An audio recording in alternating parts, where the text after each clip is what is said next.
आपको क्या खट्टर साहब ने एक ऐसा निष्ठुरता और निर्दयता का काम किया है जिसके लिए हरियाणा का युवा उन्हें कभी माफ नहीं करेगा। 10 लाख बच्चे हरियाणा के बेटा और बेटी 5 साल से लगभग 9 या 10 श्रेणियों के समेत पीजीटी इंग्लिश समेत संस्कृत इन सब के समेत जेई समेत एक्साइज इंस्पेक्टर इन श्रेणियों के नतीजों का इंतजार कर रहा है। काश खट्टर साहब ये जान पाते कि उस माँ बाप का दर्द क्या है जिसका बेटा और बेटी 5 साल से नतीजे की इंतजार कर रहा है। काश खट्टर साहब ये समझ पाते उस नौजवान युवा या युवती का दर्द क्या है जिसका रिजल्ट ही नहीं आया, उसे ये मालूम नहीं वो सेलेक्ट होगा या नहीं। कईयों की शादियां हुई होंगी, कई ओवरेज हो गए होंगे बच्चे, किसी के बच्चा भी हो गया होगा, उनकी जिंदगी चलेगी कैसे? हरियाणा जैसे छोटे से प्रांत में 10 लाख बच्चों के भविष्य को दांव पर लगाना सबसे ज्यादा प्रताड़ना, निर्दयता और निष्ठुरता का काम है जो मुख्यमंत्री ने किया है। और उल्टा आप 2000 से ज्यादा सरकारी कर्मचारी नौकरी से निकाल दिए जी। सोनीपत नगर निगम, औतक नगर निगम से लगभग 400-450 कर्मचारी निकाल दिए। टूरिज्म के 350 कर्मचारी नौकरी से निकाल दिए। कुरुक्षेत्र डेवलपमेंट बोर्ड के हमारे गरीब वाल्मीकि साथी ही 68 निकाल दिए। मीरपुर यूनिवर्सिटी रेवाड़ी से लगभग 83 असिस्टेंट प्रोफेसर निकाल दिए।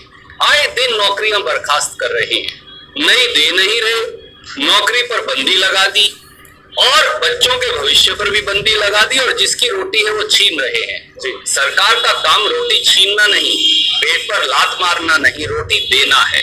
काश खट्टर साहब को ये समझ होती सर।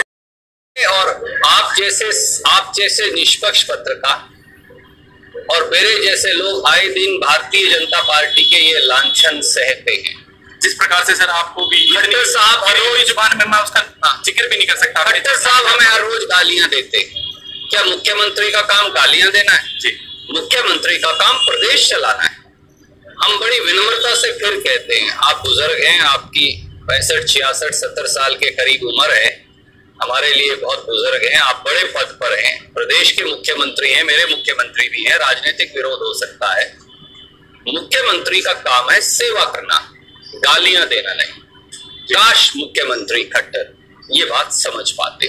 हरियाणा के युवाओं को मैं केवल आपके YouTube चैनल के माध्यम से कहूंगा कि ना डरे, ना झुके, ना घबराएं, हम सब आपके साथ हैं।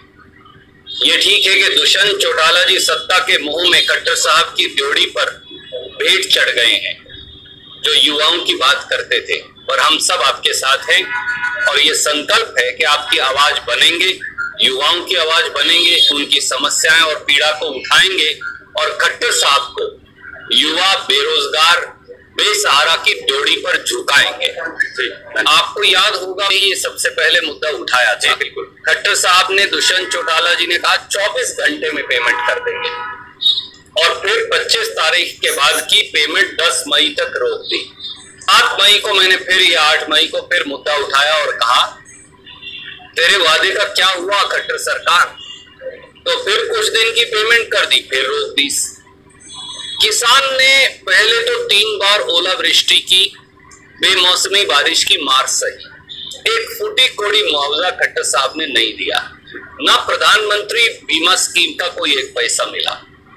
जब वो बाजार में फसल लेकर आया तो नमी की मात्रा या फसल की गेहूं के दाने की चमक खोने को कहकर आपने 15 रुपया क्विंटल पैसा काट लिया। 2-2, 3-3, 4-4 हफ्ते तक वो मंडी में पड़ा रहा, उसकी गेहूं और सरसों पानी में बह गई। ऊपर से आप उसकी मेहनत का पैसा नहीं दे रहे।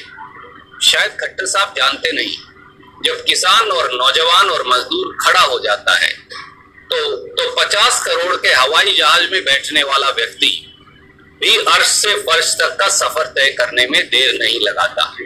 उनका खट्टर साहब और दुष्यंत चौटाला जी का अहंकार उनके सर चढ़ बोल रहा है, पर ये जनता है, ये सब जानती है और वक्त पर सही निर्णय भी करती है। धन्यवाद।